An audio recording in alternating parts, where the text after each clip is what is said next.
নমস্কার বন্ধুরা, শাশুড়ি বৌমার রান্নাঘরে আপনাদের সবাইকে স্বাগত জানিয়ে নতুন একটা ভিডিও রেসিপি নিয়ে চলে এসেছি। পিঠের রেসিপি। পিঠেটা বানাতে আতপ চাল লাগবে। আতপ চালটা সারা রাত ভিজিয়ে রাখতে হবে। ভিজিয়ে রেখে সকালবেলা জল থেকে তুলে একটুখানি কাপড় বিছিয়ে শুকিয়ে নিতে হবে। নিয়ে ওটা মিক্সিতে দিয়ে গুঁড়ো করে নিতে হবে। গুঁড়ো করে নিয়ে একটা থালায় ঢেলে নিতে হবে। এদিকে একটা নারকেল ছাড়িয়ে নিয়েছি। ছাড়িয়ে নিয়ে নারকেলের যে কালো পিছনের অংশটা ওটা ফেলে দিতে হবে। বটি দিয়ে কেটে কেটে ফেলে দিতে হবে। বটি দিয়ে ছুরি দিয়ে কেটে কেটে ফেলে দিতে হবে। দিয়ে নারকেলটা কড়াই দিয়ে ওর মধ্যে চিনি দিতে হবে পরিমাণ মতো। চিনি দিয়ে একটু নেড়ে চেড়ে নিয়ে খানিকটা ওই ছানা দিয়ে দিতে হবে।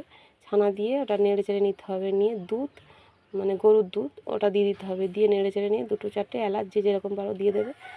দিয়ে নেড়ে চেড়ে লাবিয়ে নিতে হবে। নিয়ে ওই কড়ার মধ্যে একটু জল দিয়ে দিতে হবে পরিমাণ মতো।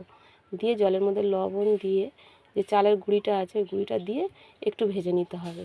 নিয়ে নামিয়ে নিতে হবে। নিয়ে অল্প ঠান্ডা করে ডোটাকে ভালো করে মধে নিতে হবে। নিয়ে ছোটো ছোটো করে লেচি করে নিতে হবে।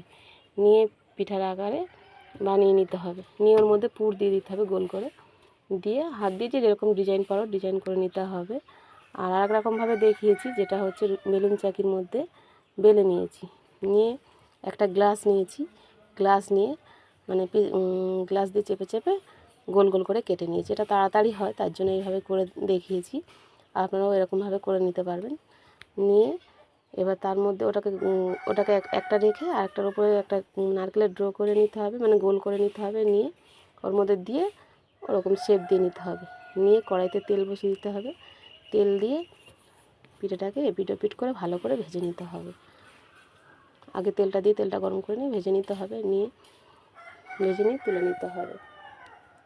আর ভিডিওটা ভালো লাগলে লাইক কমেন্ট শেয়ার করবেন। চ্যানেলে নতুন হয়ে থাকলে চ্যানেলটা সাবস্ক্রাইব করে নেবেন আর আমার পাশে থাকবেন। আর এইভাবে একদিন পিঠে বানিয়ে দেখবেন। পিঠে অনেক রকম করা যায়, ভাবিয়ে করা যায়। আমি তেলে ভেজে করেছি। তেলে ভেজে করলে এটাও খেতে ভালো হয়, তাই আমি তেলে ভেজে করেছি। আর দেখুন পিঠেটা দেখতেও কত সুন্দর হয়েছে, খেতেও ভালো হয়েছে, মচমচে হয়েছে। বাড়িতে বানাবেন, সবার ভালো লাগবে, ছোটো বড়ো সবার।